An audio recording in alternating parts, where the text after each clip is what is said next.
So maybe it must be frustrating for you to see a lot of the greenwashing that's out there and brands that are really claiming to be this but are not living it. I'm totally new to the industry and did this with very little support, and why weren't you guys doing this already?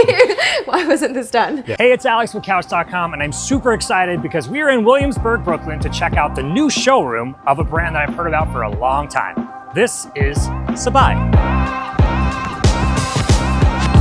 Hey, how are you? Welcome. Meet Pantila. She's the founder of Sabai, and she's kind of a big deal. Pantila has a pretty cool story. She's actually from Thailand and moved here when she was younger. She went to Columbia University and was on a completely different path, but she saw an opportunity in the furniture space and followed her passion. She's grown Sabai from nothing into one of the major players in the e-commerce furniture game. I asked Pantila a number of questions to figure out just what it is that makes Sabai so special.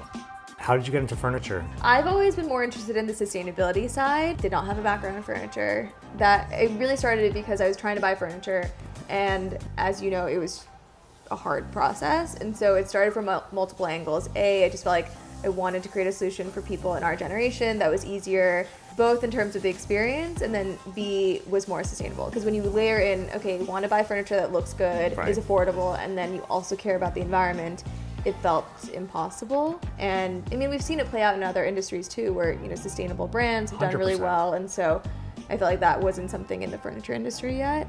So tell us about the eco-friendliness of your furniture. Yeah, I mean, it's our whole, focus, other than obviously making furniture that's like comfortable and looks great.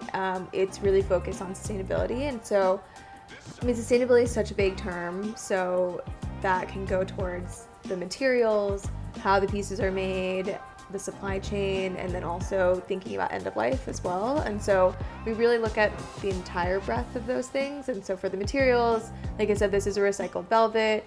We also have like a rubberized coconut fiber in here underneath the upholstery.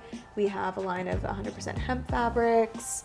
Our tables are made from reclaimed wood. And so really trying to push the envelope in terms of materials innovation within furniture. Okay, we've got sustainability covered, but I have kids, so what about cleanability?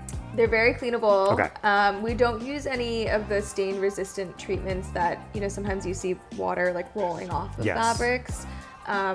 Just because we want to avoid chemicals as much as possible. And a lot of those are, off-gassing chemicals.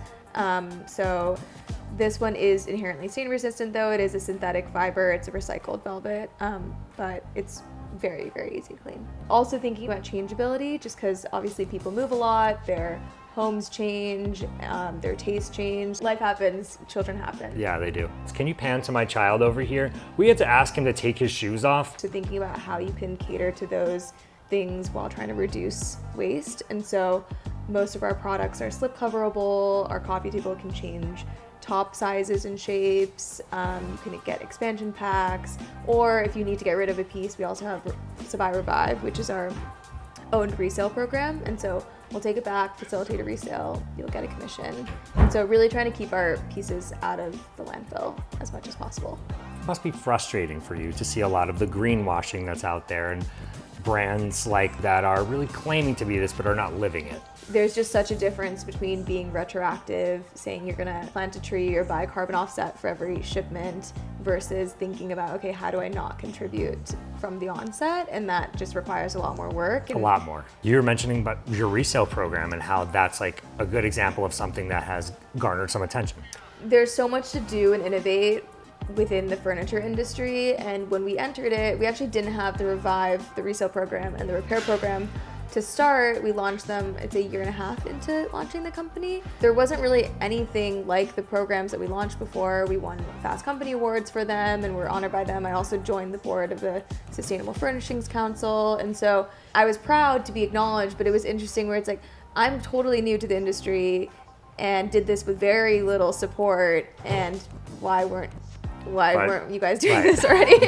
Why wasn't this done? Yeah. On the board of the Sustainable Furnishings Council now, and we are trying to push companies to be more and more sustainable, but the incentives are starting to be there, but not necessarily Minimal. there. Minimal, yeah.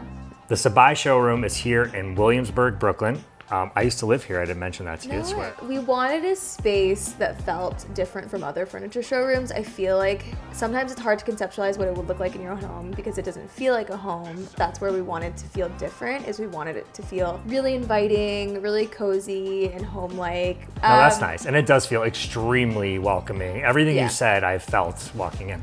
Pantila and her team have done a great job putting this showroom together. It's very warm and inviting, just like their brand.